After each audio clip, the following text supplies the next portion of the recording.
السلام علیکم ناظرین، آج منگل 21 جون 2022 عیسوی ذی قعدہ 1443 ہجری کی 21 تاریخ وادی سے شائع ہونے والے اردو اور انگریزی روزناموں کی سرخیاں لے کر ندائی کشمیر ملٹی میڈیا سے میں ہوں آپ کا میزبان شیخ تجمل۔ شروعات کرتے ہیں روزنامہ سری نگر میل سے۔ ناظرین، کل جموں کشمیر حکومت نے ڈیوٹی سے غیر حاضر رہنے کی پاداش میں 112 ڈاکٹروں کو نوکریوں سے برطرف کر دیا۔ اس حوالے سے خبر کو لگ بھگ سبھی اخبارات نے اپنے پہلے صفحے پر شہ سرخی کے بطور شائع کیا ہے۔ روزنامہ سری نگر میل لکھتا ہے، محکمہ صحت کی بڑی جراحی، 112 غیر حاضر ڈاکٹر نوکری سے برطرف۔ محکمہ صحت و طبی تعلیم کے پرنسپل سیکریٹری کی جانب سے 4 الگ الگ احکامات جاری۔ اسی حوالے سے روزنامہ تعمیل ارشاد لکھتا ہے، غیر مجاز غیر حاضری کا حکومت نے لیا سنجیدہ نوٹس، 112 ڈاکٹر ملازمت سے برطرف۔ میڈیکل افسران، ڈینٹل سرجنز اور کنسلٹنٹ سرجنز بھی شامل۔ 36 کا تعلق کشمیر اور دیگر 76 کا جموں سے۔ اسی خبر کے حوالے سے روزنامہ کشمیر عظمیٰ لکھتا ہے کہ ڈیوٹیوں سے غیر حاضر 112 ڈاکٹر برطرف، 36 کشمیر سے جبکہ 76 کا تعلق جموں سے۔ روزنامہ آفتاب نے یوگا کے عالمی دن کے حوالے سے ایک رپورٹ شائع کرتے ہوئے لکھا ہے کہ لوگ یوگا کے عالمی دن کو کامیاب اور مزید مقبول بنانے میں تعاون دیں۔ وزیر اعظم مودی، یوگا کا بین الاقوامی دن منانے کے منصوبے کو بھارت میں عالمی سطح پر اپنی شناخت قائم کرنے میں بھی مدد ملی۔ شمال و جنوب میں 24 گھنٹوں میں 3 محرکہ آرائیاں، 3 پاکستانیوں سمیت 7 ملیٹنٹ ہلاک، اسلحہ بھی ضبط۔ کلگام میں آپریشن جاری، police.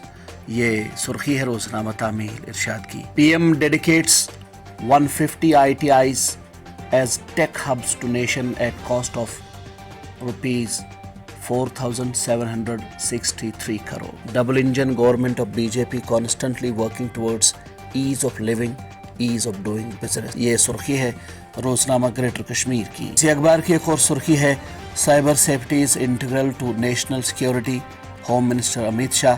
P M Modi's vision is to make every Indian technologically empower. روزنامہ آفتاب کی سرخی ہے، وادی کے شمال و جنوب میں خونریز محرکہ آرائیاں، 7 ملیٹنٹ ہلاک، اسلحہ اور گولہ بارود بھی برآمد۔ کپوارہ، دمہال، ہانجی پورہ اور پلوامہ میں مخصوص مقامات پر کڑی نگاہ رکھی جا رہی ہے پولیس۔ روزنامہ سری نگر میل کی سرخی ہے، وادی بھر میں ملیٹنٹوں کے خلاف فورسز کی کامیاب کارروائیاں، 24 گھنٹوں میں 7 ملیٹنٹ ہلاک۔ رواں سال کشمیر میں 33 غیر ملکیوں سمیت کل 114 ملیٹنٹ مارے گئے۔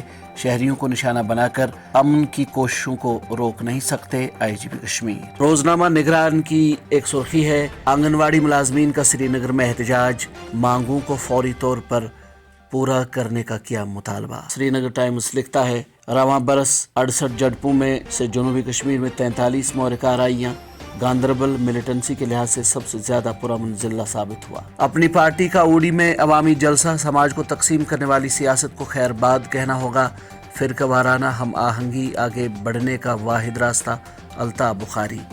یہ رپورٹ شائع کی ہے روزنامہ کشمیر عظمیٰ نے۔ بدرواہ میں 10 روز بعد تعلیمی ادارے دوبارہ کھل گئے، سوشل میڈیا پر قابل اعتراض مواد اپلوڈ کرنے والوں کو وارننگ۔ یہ سرخی ہے روزنامہ آفتاب کی۔ فوج کی شمالی کمان کے سربراہ لہ کے 4 روزہ دورے پر، مجموعی سیکیورٹی صورتحال اور آپریشن تیاریوں کا لیا جائزہ۔ یہ سرخی ہے روزنامہ تعمیل ارشاد کی۔ 10 additional flights to operate on Srinagar route from June 26۔ یہ خبر ہے روزنامہ گریٹر کشمیر کی۔ امن کو درپیش تمام چیلنجوں سے نمٹنے کے لیے اجتماعی لاہ عمل اختیار کرنے کی ضرورت، آپسی رضامندی سے ہی انتہا پسند تنظیموں کو اور ان کے نیٹ ورک کو روکا جا سکتا ہے، راجناتھ سنگھ۔ یہ خبر شائع کی ہے روزنامہ آفتاب نے۔ چین کے خلاف کارروائی کے پیچھے پورے ملک کی طاقت تھی، جنرل نروانے۔ سیاسی، سفارتی اور عسکری سطح پر بہتر تال میل کی وجہ سے کامیابی ملی۔ یہ خبر شائع کی ہے روزنامہ نگران نے۔ گاڑیوں کے high security registration plate, fee کی وصولیابی صرف آن لائن ہوگی۔ یہ رپورٹ شائع کی ہے روزنامہ کشمیر عظمیٰ نے۔ 2 ماہ میں 6 لاکھ لوگوں نے مغل باغات کی سیر کی۔ یہ سرخی ہے روزنامہ تعمیل ارشاد کی۔ اسی اخبار کی ایک اور سرخی ہے، چوکلان پلوامہ فائرنگ کیس، NIA کے ضلع میں 7 مقامات پر چھاپے، 4 جیش معاونین کی گرفتاری کا دعویٰ، مزید تحقیقات جاری۔ ناظرین، یہ تھی وادی سے شائع ہونے والے چند اردو اور انگریزی روزناموں سے لی گئی سرخیاں۔ اپنے میزبان شیخ تجمل کو کل تک کے لیے دیجیے اجازت۔ اللہ حافظ۔